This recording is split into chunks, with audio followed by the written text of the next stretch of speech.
Nicole Ferroni, on me dit, Nicole, que vous êtes épatée. Ben oui, écoutez, je suis un petit peu épatée par les dernières nouvelles qui concernent l'AAH. Alors l'AAH, qu'est-ce que c'est? Pour rappel, l'AAH, c'est l'allocation adulte handicapé, une allocation que perçoivent, comme son nom l'indique, des adultes handicapés, qui est versée par la CAF et qui est un minima social censé compenser une incapacité de travail. Donc par exemple, admettons qu'au cours de cette chronique, je devienne épatée vraiment, c'est-à-dire que je perds mes pattes, mes bras, parce que moi je bouge beaucoup les bras pendant les chroniques, et admettons, voilà, qu'en parlant, je m'emballe, attention Augustin, et qu'avec la force centrifuge, paf, mes bras se décrochent, traverse le mur, plouf, tombe dans la Seine. Je vais donc à la fois perdre mes bras, mais aussi la capacité à taper sur mon ordi, donc mon travail et mon salaire. Et c'est justement parce que je serai sans bras et sans sous que l'État estimera que j'ai le droit à cette fameuse AAH. Sauf si, et c'est ça que j'ignorais, sauf si il m'arrive cette chose affreuse, vous savez, cette chose qui nous achève quand on est déjà au fond du trou, à savoir l'amour, bien sûr. Oui, si en plus de perdre mes bras et mon travail, je tombais amoureuse d'Augustin Trapenard et lui de moi, ce serait une catastrophe.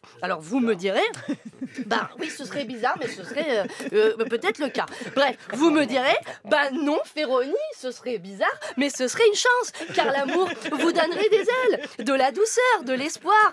Oui, mais vous dites ça pourquoi? Parce que vous n'êtes pas handicapé.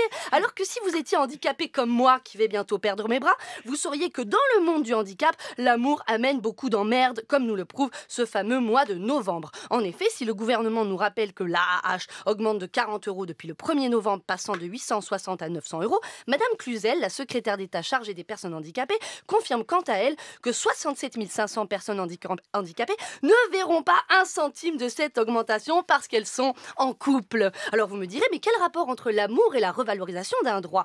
Eh bien, j'ai appris que l'AAH, comme le RSA, est une allocation qui est conditionnée par le revenu du couple. C'est-à-dire que si, comme moi, vous êtes à la fois handicapé et en couple avec Augustin Trapenard, dès lors que votre conjoint touche 1 000 € ou plus, votre AAH va être renié, et s'il a la mauvaise idée de toucher 2 200 €, vous ne toucherez plus rien. Autrement dit, dès que je n'aurai plus de bras, l'État dira à Augustin de subvenir totalement à mes besoins. Au motif que, Nicole, vous êtes handicapée, vous voulez pas en plus être amoureuse.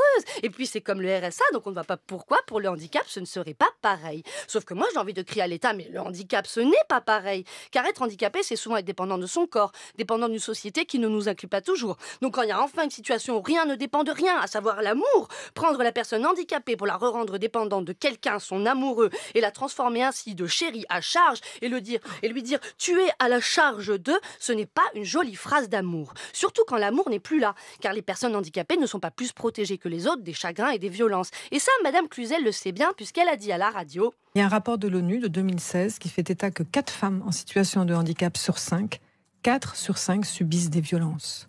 Donc c'est double peine. Et oui, c'est double peine, car quand on est déjà sans amour et sans bras, et qu'en plus on est privé de sous par l'État, on fait comment pour échapper à la violence? Donc elle a raison, Madame Cluzel, c'est la double peine. Et quel dommage donc que cette même Madame Cluzel ait repoussé la proposition de loi numéro 805, portée par 80 députés pour rendre aux personnes handicapées en couple leur indépendance financière, donc leur sécurité, leur estime et leur amour, car en attendant, chaque jour, des milliers de personnes handicapées qui s'aiment renoncent à se marier, d'autres qui ne sont pas aimées renoncent à partir.